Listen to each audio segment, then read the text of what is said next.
Gertatu zen, fetxa horretan, 67, 50 aniversario de la Revolución Rusa. Eta Bilbon deia eginta zegoen PCek eta talde batzuk manifestu, konzentrazio bat egitea, Gran Bian. Eta hiru apaizo lanean geudenok alkartu ginen eta zer? Joango gara. Eta trenean alkartu ginen, heldu ginen Bilbora, eta Moyua plazatik hiruak alkarrekin igoten, polizia ikusten genduen, amena dute bestea, eta halako baten bigarren bueltan, poliziek galdetu bari norgaren, hau ero bestia, si ustedes vuelven a pasar por aquí, quedan detenidos.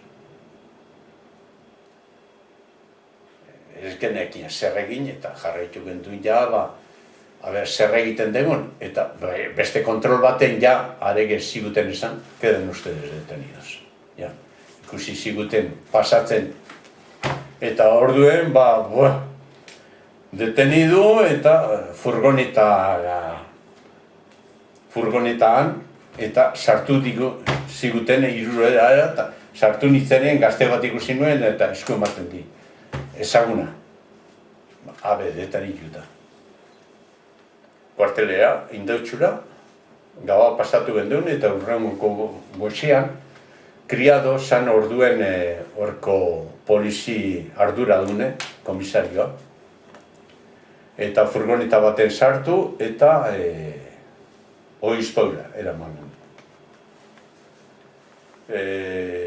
Bikarioa da oizpoaren urrengokoa, eta presentazio egin zuen, bueno, yo vengo con esto porque ayer estuvieron manifestándose, eta esan zuen, no, poliziak esan zuen, no, nosotros estamos de servicio permanente,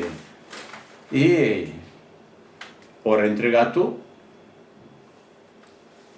bikarioak ezekien zer esan guri, eta irten gendu.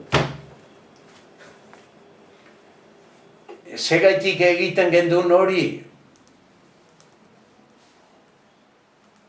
arroa ginelako, indar opur bat geunkalako,